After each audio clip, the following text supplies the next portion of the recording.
Welcome to Everything About X, the podcast where we dive deep into, well, everything. I'm Tyler, and today we're unwrapping one of the most celebrated holidays of all time, Christmas. And I'm Monica. But we're not just talking about Santa Claus, reindeer, or gift giving. This episode is all about the fascinating and often surprising history behind the holiday. That's right. We'll trace its origins back to ancient winter festivals like Saturnalia and Yule, explore how Christmas evolved through the Middle Ages, and even touch on the 19th century reinvention that gave us many of the traditions we cherish today. We're also saving a special section to spotlight some of the more unusual, esoteric elements of Christmas. Think Krampus, ghost stories, and quirky global customs. So whether you're a history buff, a Christmas enthusiast, or just curious about how this holiday became what it is today, we've got you covered. Let's dive into everything there is to know about Christmas. Let's kick things off by exploring the festivals that predate Christmas, but laid the groundwork for many of its traditions. One of the most notable is Saturnalia, an ancient Roman festival dedicated to Saturn, the god of agriculture. Held in mid-December, it was a time of feasting, gift-giving, and reversing social norms. Masters would serve their slaves, and everyone joined in the merriment. Another key influence is Yule, celebrated by the Germanic peoples in honor of the winter solstice.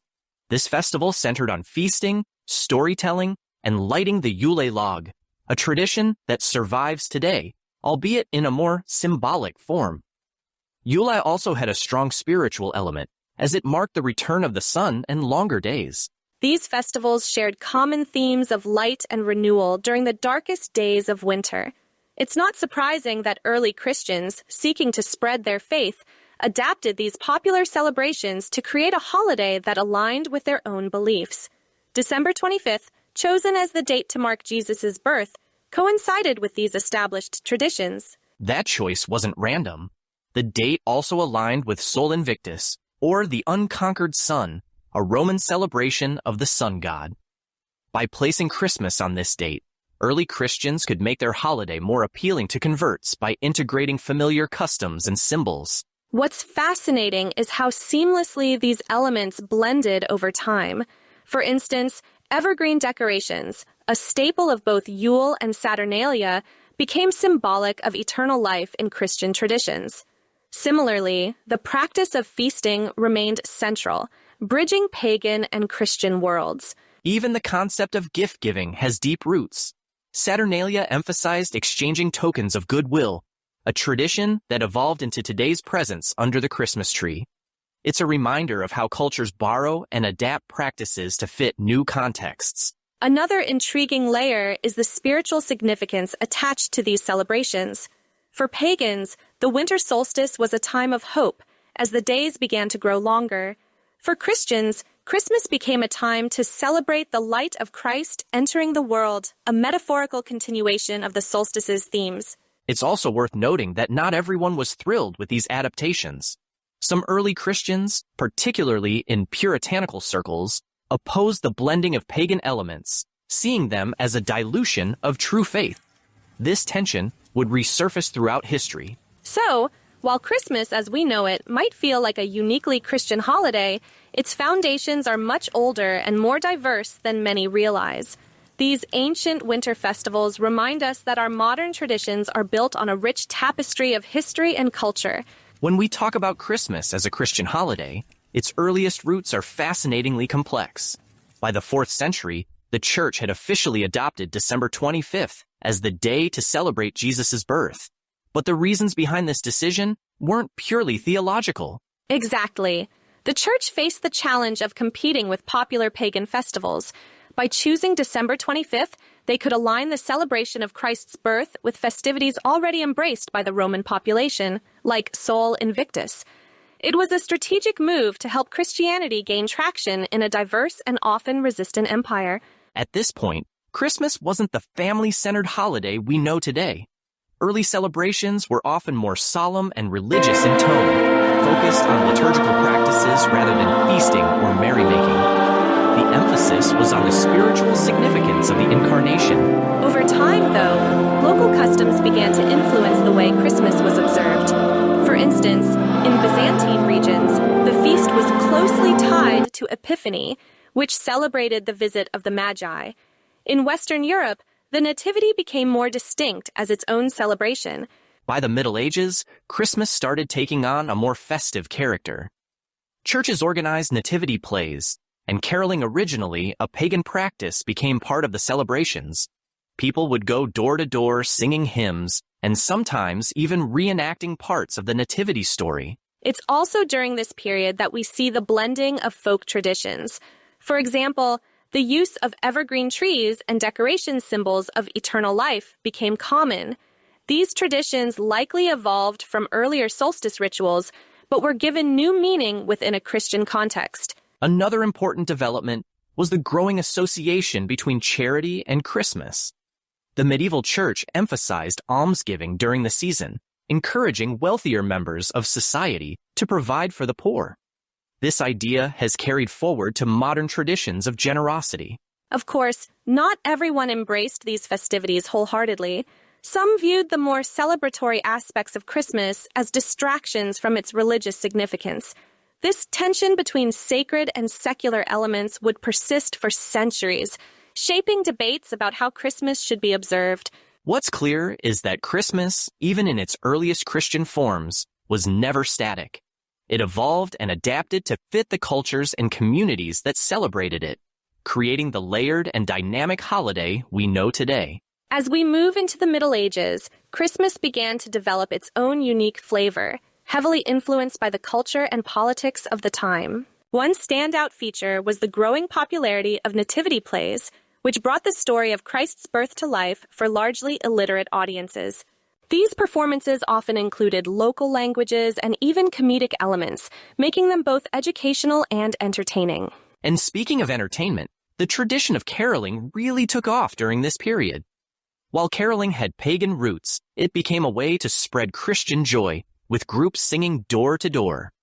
Over time, this evolved into the carols we know today, blending sacred and secular themes. Feasting, too, was a centerpiece of medieval Christmas. For many, the holiday marked the end of the harvest season and a time to indulge before the austerity of winter truly set in. Traditional foods varied by region, but often included roasted meats, spiced wine, and rich pastries.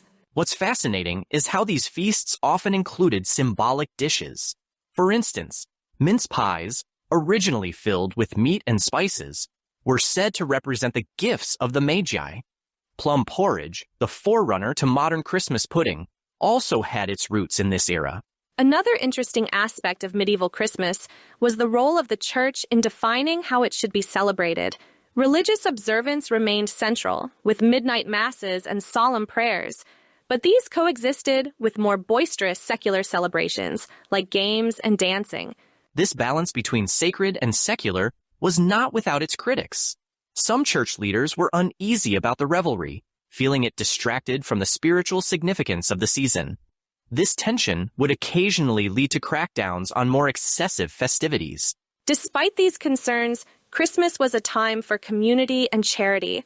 Wealthy landowners often hosted feasts for their tenants, and almsgiving was encouraged. This reinforced the holiday's association with generosity and goodwill. It's also during the medieval period that we see the emergence of mummers' troupes of costumed performers who staged plays and entertained at feasts. Mumming, with its mix of drama and mischief, added a lively, unpredictable element to Christmas celebrations. The medieval Christmas was, in many ways, a precursor to the holiday we know today, a blend of religious devotion, community spirit, and festive joy. It set the stage for the further evolution of Christmas in the centuries to come. As Christmas evolved into a blend of sacred and secular traditions, not everyone was thrilled with the direction it was heading. Enter the Puritans, who, during the 17th century, took issue with what they saw as the excesses and pagan origins of the holiday. That's right. In England, following the English Civil War, the Puritans, led by Oliver Cromwell, actually banned Christmas altogether in 1647. They viewed it as a distraction from proper worship and criticized the drunken revelry and festive excess that often accompanied the season. It wasn't just England. Across the Atlantic and Puritan-controlled colonies of America, such as Massachusetts, celebrating Christmas was also outlawed. In fact, laws were passed that fined anyone caught observing the holiday. The Puritans considered it an inappropriate and even sinful practice. This ban wasn't universally popular, though. Many people resisted, often celebrating Christmas in secret. The public outcry in England eventually led to the restoration of Christmas after Cromwell's death and the return of the monarchy in 1660. But the controversy left a lasting impact on how Christmas was viewed. The Puritans weren't entirely wrong about the holiday's complicated origins. By this time, Christmas was a mishmash of Christian liturgy, pagan customs, and boisterous festivities. But for many, this mix was exactly what made the holiday so appealing and enduring. Over time, the anti-Christmas sentiment faded, but the tension between sacred and secular traditions lingered. This period is a fascinating example of how societal values and religious beliefs can shape the way holidays are celebrated or suppressed. What's interesting is how the Puritan ban on Christmas foreshadowed modern debates about the holiday. Issues like commercialism, secularization, and keeping Christ in Christmas echo similar concerns about what the holiday should represent. Ultimately, the Puritan era serves as a reminder that Christmas has always been a holiday of contrasts, sacred and secular, solemn and celebratory. Its ability to adapt and thrive, even in the face of opposition, speaks to its deep cultural resonance. And here we are today, with Christmas as a global phenomenon that continues to evolve. It's a testament to how traditions can be challenged but also endure, blending history, faith, and festivity in ways that reflect the societies that celebrate it. By the 19th century, Christmas was undergoing a dramatic transformation, moving away from its medieval and early modern roots. The Industrial Revolution played a significant role in shaping this reinvention, particularly as it changed the way people worked and lived. That's right. With urbanization and the rise of the middle class, Christmas began to shift toward a quieter, more family-focused holiday. No longer just about public feasting and revelry, it became a time for intimate gatherings and celebrating at home with loved ones. A major influence in this transformation was literature. Charles Dickens' A Christmas Carol, published in 1843, played a pivotal role in redefining Christmas as a holiday of goodwill, generosity, and family togetherness. The story's themes of charity and redemption resonated deeply with readers and helped solidify the modern spirit of Christmas. Queen Victoria and Prince Albert also left their mark on Christmas traditions. Their German heritage introduced the Christmas tree to British culture in the 1840s, and images of the royal family celebrating around a decorated tree popularized the custom across the English-speaking world.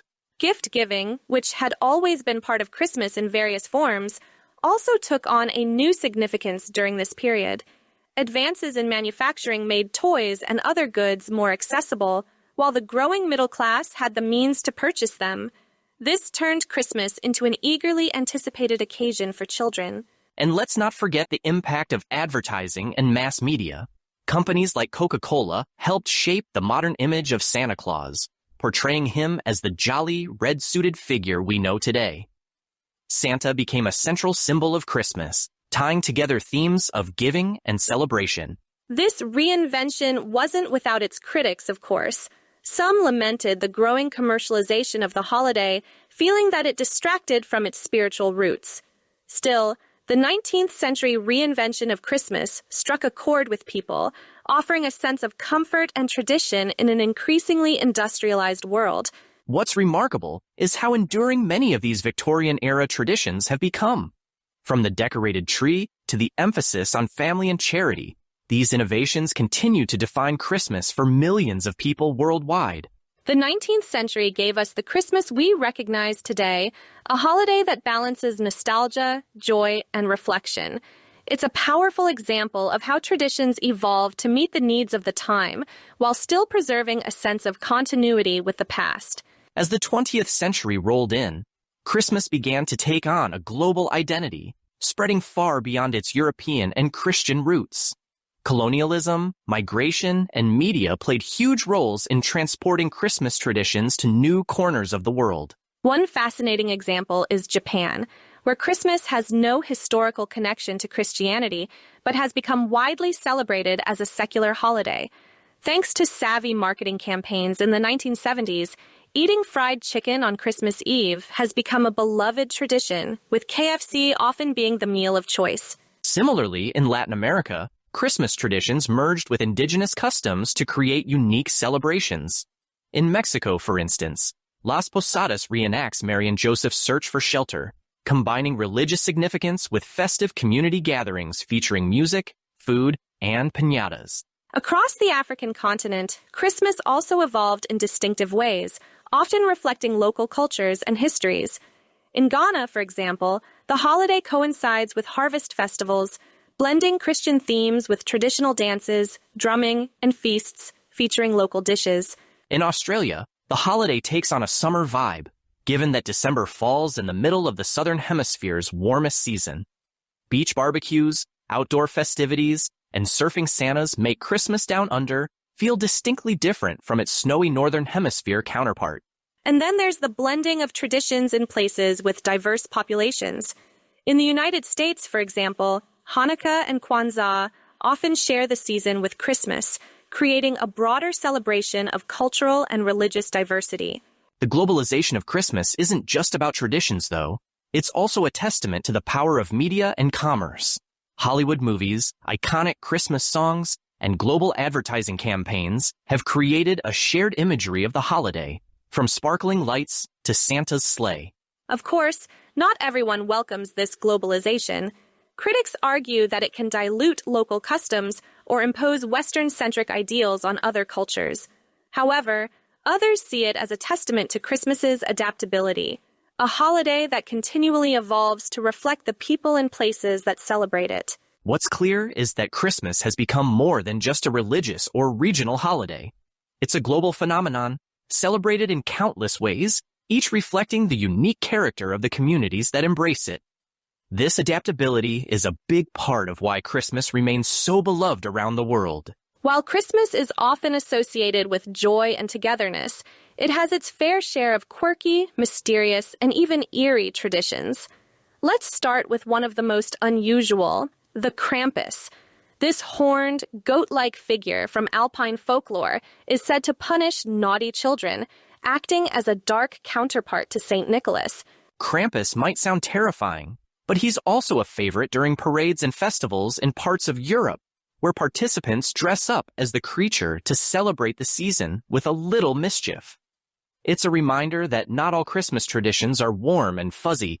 Some have a darker, more mischievous edge. Speaking of dark edges, let's talk about Christmas ghost stories. While this might seem odd to modern ears, telling ghost stories around Christmas was a popular Victorian tradition. Charles Dickens's A Christmas Carol is the most famous example. But it wasn't the only spectral tale shared during the season. That's right. The long, dark winter nights created the perfect atmosphere for tales of the supernatural. It's fascinating how the holiday could be both a celebration of light and a time for contemplating the unknown, blending themes of renewal and the eerie. Another quirky tradition comes from Catalonia in Spain, the Caganer. This cheeky figurine, often depicted as a defecating peasant, is hidden in nativity scenes. While it might sound bizarre, the Caganer is meant to symbolize fertility and good fortune for the coming year. And let's not forget about Iceland's Yule lads. These 13 mischievous figures, each with their own peculiar habits, visit children in the days leading up to Christmas. Depending on a child's behavior, the Yule lads might leave small gifts in their shoes or a rotten potato. Then there are the superstitions tied to Christmas Eve. In some parts of Europe, it's believed that animals gain the ability to speak at midnight. While no one's ever caught a chatty cow on record, the superstition highlights the magical aura surrounding the holiday. One of my personal favorites is the idea of the Christmas pickle. This German-American tradition involves hiding a pickle-shaped ornament on the Christmas tree. The first person to find it is said to receive an extra gift or good fortune for the year ahead. These esoteric and unusual aspects of Christmas remind us that the holiday is far more diverse than we might think. They're a testament to how different cultures and communities infuse their unique character into the season, keeping it vibrant and endlessly fascinating. Music has always been a central part of Christmas. but its role goes far beyond the carols we hear in shopping malls today. In fact, the tradition of Christmas music dates back to the Middle Ages, when hymns and chants were an integral part of religious observance. That's right. One of the earliest known Christmas hymns is Jesus Refulsit Omnium, written in the 4th century by Saint Hilary of Poitiers. While it might not top today's charts, it set the stage for a long tradition of sacred music tied to the holiday. By the 13th century, Christmas music was flourishing thanks to figures like Saint Francis of Assisi. He's credited with popularizing nativity plays that included carols sung in the vernacular, making the holiday's message more accessible to everyday people. These early carols were often lively and celebratory, a stark contrast to the solemn chants of earlier periods. Songs like the Boar's Head Carol celebrated feasting and merriment, reflecting the festive spirit that medieval Christmas had come to embody. Fast forward to the Renaissance, and we see Christmas music becoming even more sophisticated. Composers like Michael Praetorius and Thomas Tallis created elaborate polyphonic works, blending the sacred and the joyful in ways that still resonate with listeners today. But the golden age of Christmas carols really came in the 19th century, when many of the songs we know and love were written. Classics like Silent Night, Hark, The Herald Angels Sing, and O Holy Night emerged during this time, often inspired by both religious devotion and cultural trends. Interestingly, some of these songs were initially met with resistance. Silent Night, for example, was composed in Austria in 1818 and performed with a simple guitar accompaniment because the church organ was broken. Its humble beginnings belied the global phenomenon it would later become. Beyond carols, the 20th century brought a new wave of Christmas music, thanks to radio and records. Songs like Bing Crosby's White Christmas and Mariah Carey's All I Want for Christmas Is You added a pop culture dimension to the holiday, making it a mix of the traditional and the contemporary. Music has an unmatched ability to capture the spirit of Christmas, whether it's through sacred hymns, festive carols, or modern pop hits.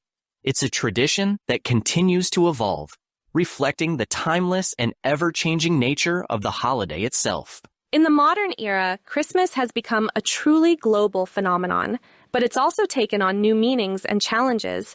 The commercialization of Christmas is one of the most notable shifts, transforming it from a primarily religious and family-oriented holiday into a significant economic driver. Absolutely. The holiday shopping season now accounts for a major chunk of annual retail revenue in many countries. Black Friday and Cyber Monday have become cultural events in their own right, with gift-giving and consumerism sometimes overshadowing the more traditional aspects of the holiday. At the same time, this commercialization has made Christmas accessible to people of different cultures and religions who might not celebrate it in a traditional sense. For many, Christmas is less about faith and more about enjoying the festive atmosphere, decorations, and time spent with loved ones. Speaking of decorations, the technological advancements of the modern age have brought us dazzling Christmas light displays, inflatable yard Santas, and even synchronized light shows set to music. Entire neighborhoods transform into winter wonderlands, turning Christmas into a visual spectacle. Another key development has been the rise of digital communication, which has changed how we connect during the holiday season. Video calls, social media, and digital greetings now allow families separated by distance to share Christmas moments in real time, making the world feel a little smaller. But modern Christmas isn't without its critics. Concerns about the environmental impact of mass consumption, waste from wrapping paper and decorations, and energy usage for light displays have led to calls for more sustainable holiday practices. At the same time, there's been a growing movement to reclaim the deeper meanings of Christmas. Many families are choosing to focus on experiences rather than material gifts, emphasizing charity, kindness, and creating lasting memories over accumulating things.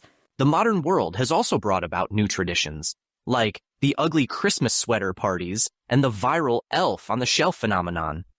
These quirky customs show that Christmas continues to evolve in ways that reflect the creativity and humor of the people who celebrate it. Ultimately, Christmas in the modern world is a complex and multifaceted holiday. It's a time for reflection, joy, and connection, but also a reminder of the ways society changes and adapts traditions. Whether you celebrate it with family, friends, or community, Christmas remains a season of wonder and meaning for people across the globe. As much as Christmas is a time of joy and celebration, it's not without its controversies and critiques. These debates have spanned centuries, touching on everything from its religious significance to its cultural and commercial implications. One of the most enduring controversies revolves around the so-called War on Christmas. Some argue that secularization and inclusivity have diluted the holiday's religious roots, replacing Merry Christmas with Happy Holidays and removing nativity scenes from public spaces. On the flip side, many see this evolution as a reflection of a diverse and pluralistic society. Recognizing other holidays like Hanukkah and Kwanzaa doesn't diminish Christmas, but rather expands the season's spirit of inclusivity and togetherness. Another major critique is the commercialization of Christmas. As we've discussed, the holiday has become a cornerstone of consumer culture, with billions spent on gifts, decorations, and advertising. For some, this emphasis on materialism feels at odds with the holiday's original messages of charity and humility. Environmental concerns also loom large in modern critiques. The sheer volume of waste generated during the holiday season, from discarded wrapping paper to non-recyclable decorations, has sparked discussions about how to celebrate Christmas more sustainably. Then there's the issue of access and equity. For many families, the pressures of gift-giving and holiday celebrations can create significant financial stress. Critics argue that the commercialized version of Christmas disproportionately benefits those who are already well off, leaving others to struggle with unrealistic expectations. Historically, even the blending of pagan and Christian traditions has been a source of tension. Some traditionalists believe these elements dilute the sacred aspects of the holiday, while others see them as a celebration of the rich, layered history that makes Christmas unique. And let's not forget how Christmas has been used as a political and cultural tool. Leaders and movements throughout history have co-opted the holiday to promote specific ideologies or agendas, shaping its meaning to suit their purposes. Despite these critiques, Christmas remains a time of reflection, connection, and hope for many people.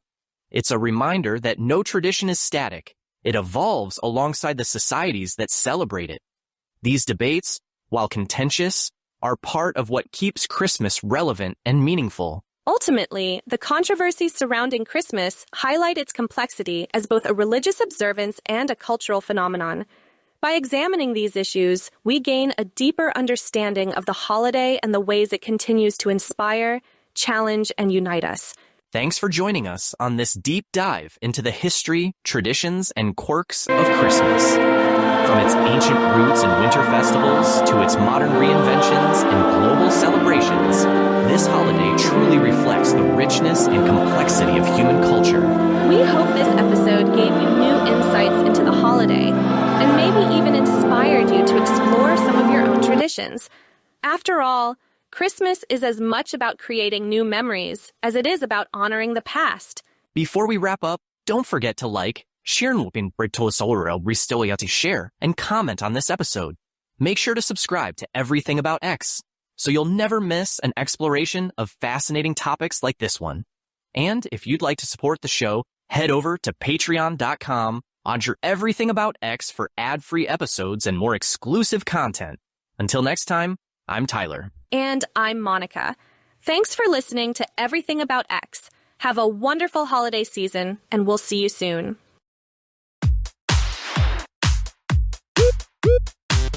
Everything About X is a product of SynthCast Media. If you enjoyed this program, be sure to check out all the other great shows we produce at synthcastmedia.com. Patrons get ad-free versions of all our episodes, so sign up today by going to patreon.com/everythingaboutx. Our ad partners make this show possible. You can support this program by supporting them.